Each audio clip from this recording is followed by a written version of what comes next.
Now, most of you are already awakening, most of you realize the importance of this question. And let's go in deeply now so that our time together, present moment only, of course, is actually not just conceptual, but experiential, realizing something here and now.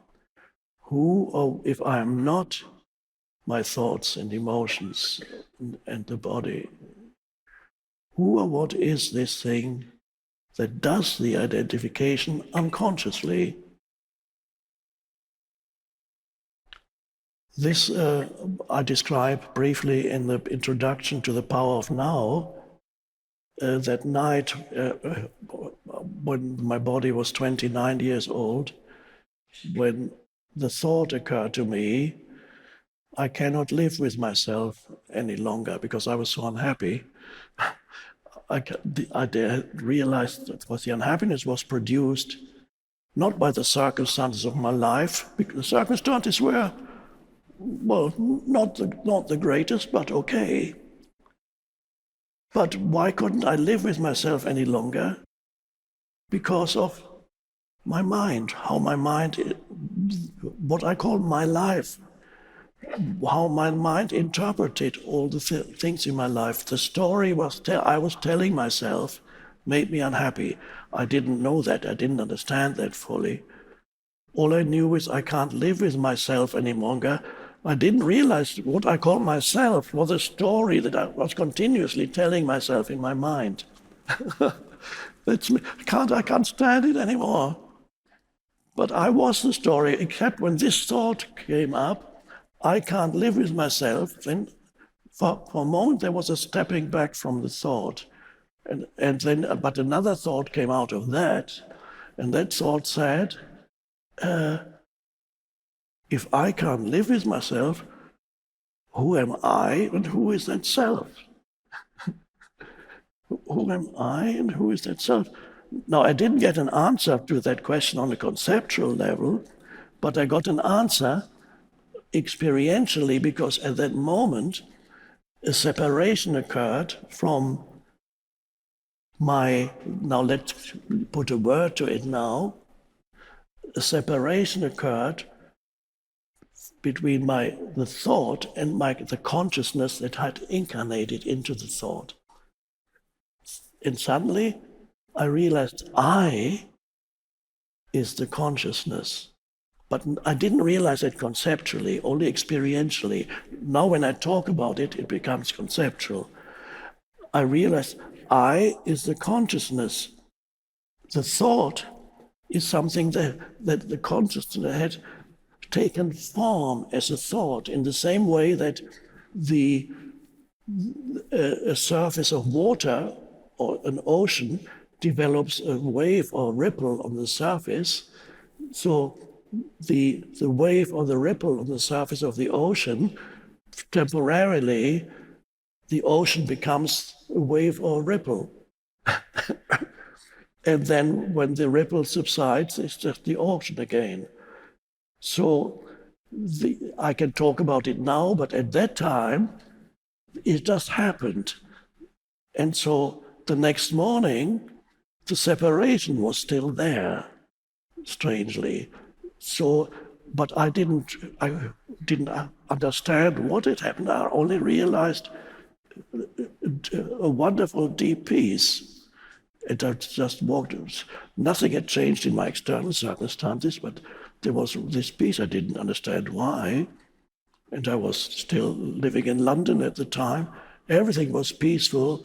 The underground, the subway, the riding on the bus of the city, everywhere. So peaceful. I don't understand. Why is it suddenly so weird? It took me several years to understand why suddenly that was so peaceful. And one insight came when I was talking to a Zen monk, because I was visiting. I wanted to understand spirituality after something deeply spiritual had already happened to me, but I didn't understand it. So I talked to a Zen monk, and he said, well, Zen basically is about not thinking, but staying awake. And then I realized, oh, it's such a simple statement, not thinking, but staying awake. Then I realized, okay, what I had experienced as peace was actually that my thinking had been enormously reduced. Like I was doing 80% less thinking than I had done before. And a lot of the time, there was just an awareness. I was perceiving things, and there was a still awareness in the background of the sense perception.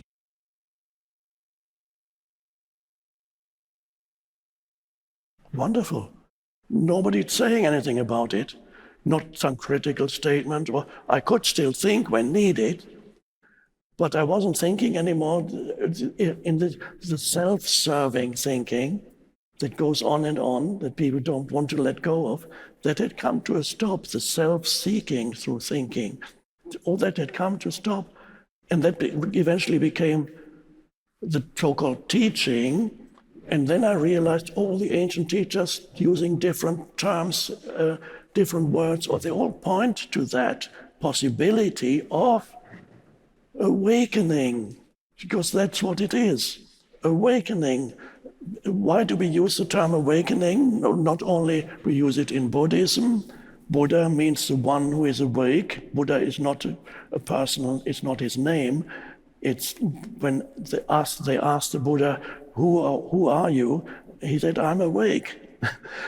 So the Buddha is the Sanskrit word. Buddha comes from the root to be awake. And you might have overlooked that in the teaching of Jesus, there are quite a few parables about staying awake. In the churches, I don't believe they understand the significance of that, mostly. Jesus literally, for example, said, quote, what I say to you, I say to all, stay awake. So the term awakening is used in many traditions. Why? Why do they term what is it? What normally people would say, I'm awake already, what are you talking about?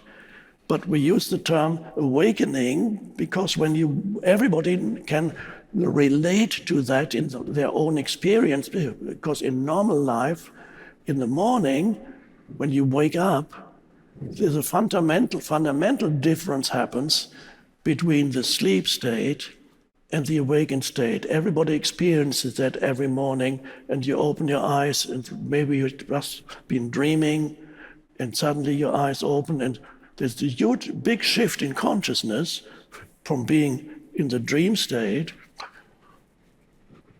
And you can see when even animals dream. If you have a dog or a cat, I'm sure you have observed them when they're asleep and they go into the dream state. Their face twitches and their mouth. They're dreaming. So the human dreams, and then enormous shift happens. The human awakens. And so everybody knows they can relate to the term awakening. And that's why this term is used in spiritual traditions. It can be quite helpful. One could say there is a second awakening as a potential in every human being. And it is not the awakening from sleep into normal wakefulness, because normal wakefulness is the unconscious state, because it's your state, because after you open your eyes in the morning, you start thinking after a few seconds. Maybe you have a few seconds when you're just aware there. But then you start thinking, oh, today, what's going to happen today? And immediately the machinery starts. And off you are in another kind of dream. And that other kind of dream is called normal wakefulness. And so there is a potential in every human being for we could call that a second awakening. And that is the awakening out of the dream of identification with thought plus emotions. The awakening out of the dream of complete identification with thought. And that is spiritual awakening.